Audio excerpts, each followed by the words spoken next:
Chris, bakit ka naman may mga hawak na diapers? Anong gagawin mo dyan? Oo nga. Dahil dito manggagaling ang ating experiment. Ito ang tinatawag natin na polymer fireproof.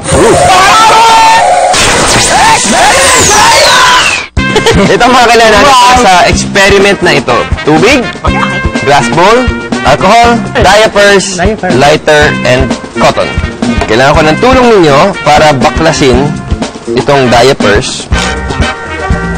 Ito? Baklasin, yan. Tapos i-shoot natin dito. May parang cotton candy ah. Yun.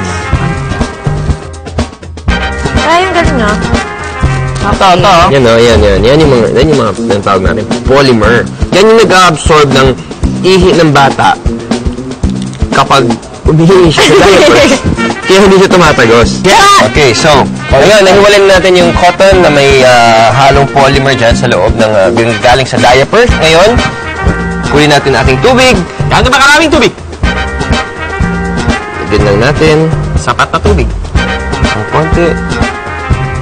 Para makita natin na lumitaw ang polymer.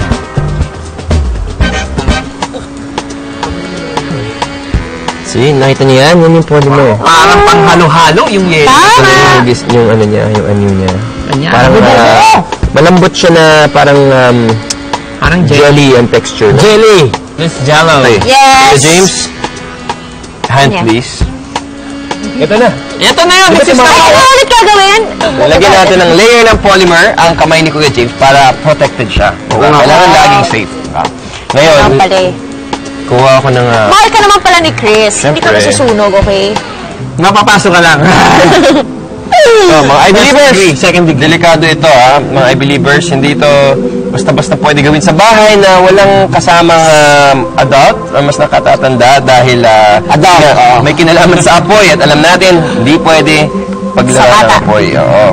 Lagyan ko lang konting alcohol ang ating cotton. Ito na, Kuya James. Ready ka na? Litan mo, Kuya Chris. May tubig naman dito. Kuya James, are you ready? Ito na. Try it on!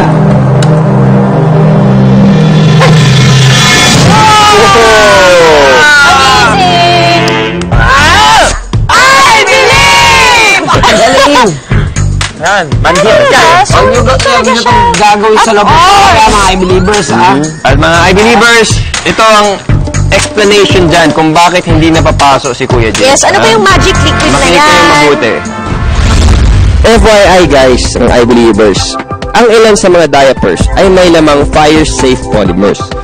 Ito ang klase ng polymers that are resistant to degradation at high temperatures. Ginagamit ding adhesives o pandikit ang fire-safe polymers.